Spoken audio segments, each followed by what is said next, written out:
Hello guys!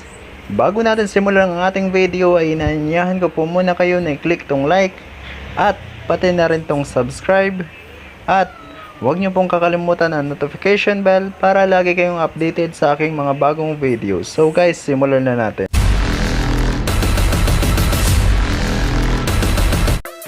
So sa video na ito guys, ang ituturo ko sa inyong new application na itong si Ecash. At para ma-download nyo itong application guys is maglalagay na lang ako ng link sa description below. Ngayon naman guys, ituturo ko na sa inyo kung paano mag-sign in dito sa application. So click lang natin tong open. So dito sa application guys, ang option ng kalang pagsa-sign in is through our Google account. So click lang natin tong sign in. Then dito guys, para magkaroon agad tayo ng $0.1, kailangan lang po natin maglagay ng code. So click lang natin to. Dito po natin ilalagay yung ating referral code. So kung gusto nyo gamitin yung aking referral code guys, is ilalagay ko lang po siya sa description below.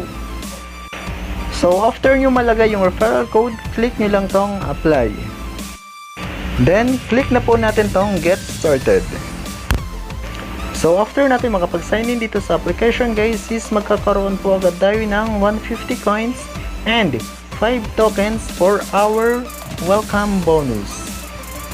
So click lang natin tong claim now. Then after that guys, ganito po yung itsura ng ating dashboard. Ngayon naman guys, ituturo ko na sa inyo yung mga ways of earnings nila dito sa application. So ito guys yung mga ways of earnings nila dito sa application. Una guys ay itong si Rate Us Now, Invite to Earn, Take Survey, and Play Games. So para maintindihan nyo yung mga ways of earnings dito sa application guys, ay ipapaliwanag ko po sa inyo isa-isa. Unahin muna natin tong si Rate Us Now. So dito guys, once na ma-rate natin yung application is magkakaroon tayo ng $0.10. So i-click lang natin to. Then madadirect kayo dito sa Play Store sa may Ecash application. So dito kailangan lang natin rate yung application into 5 star. Sa pag-rate guys, click nyo lang tong mga star. After nyo ma-rate yung application dito sa Play Store is balik lang po kayo sa application. Then pagbalik nyo sa application guys is may makikita kayong ganito. So ang sabi dito, you got $10 for rating us on Play Store. So click lang natin tong collect now.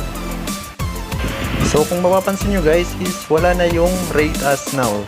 Dahil one time nyo lang po pwedeng rate yung application sa Play Store.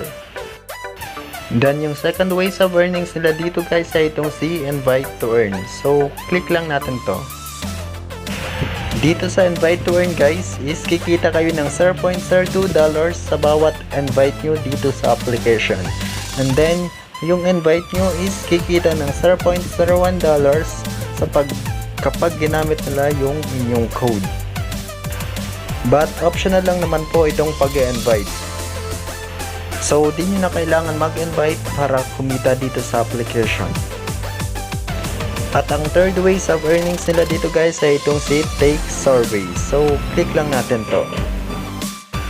Dito naman sa Take Survey is magsasagot lang kayo ng kanilang mga survey at magkakaroon na kayo ng coins. At yung coins na yun guys, yun yung i-convert ninyo into cash. At ang pang-apat na ways of earnings nila dito sa application ay itong si Play Games. So, click lang natin to. Dito sa Play Games guys ay may tatlong games kayong pwedeng laruin.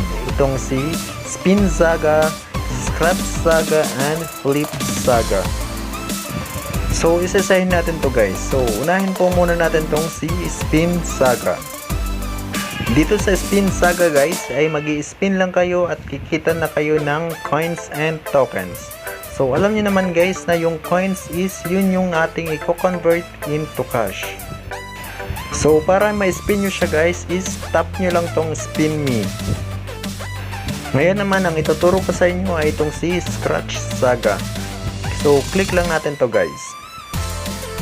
So dito sa Scratch Saga guys ay mag-scratch lang kayo at kikita na kayo ng coins. So, i-scratch lang tong mga to. Ganun lang po siya kadali. Ngayon naman na itong si Flip Saga. So, click lang natin to.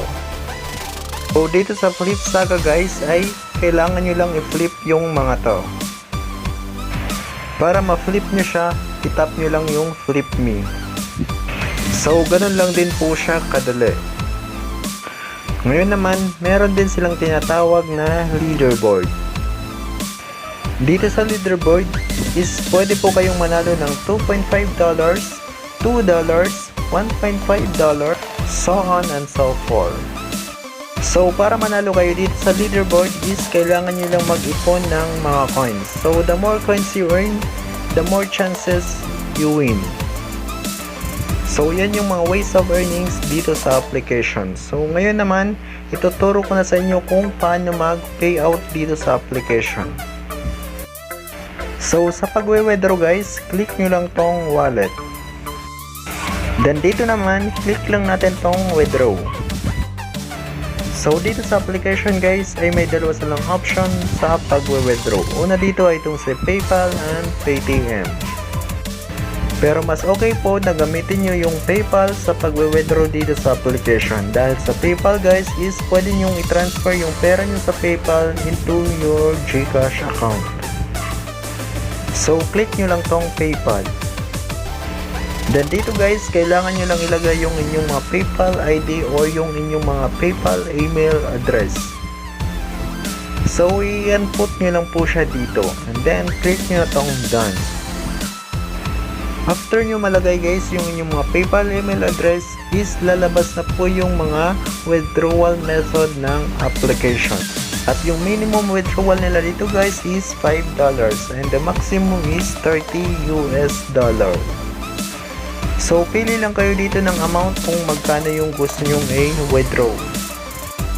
Then after that, click nyo lang tong withdraw. So ganun lang po kadali mag-withdraw dito sa application. Sa mga nagtatanong kung legit ba itong application is yes po, legit po ang application na ito dahil yung taong nag-refer nito sa akin guys is nakapag-withdraw na dito sa application.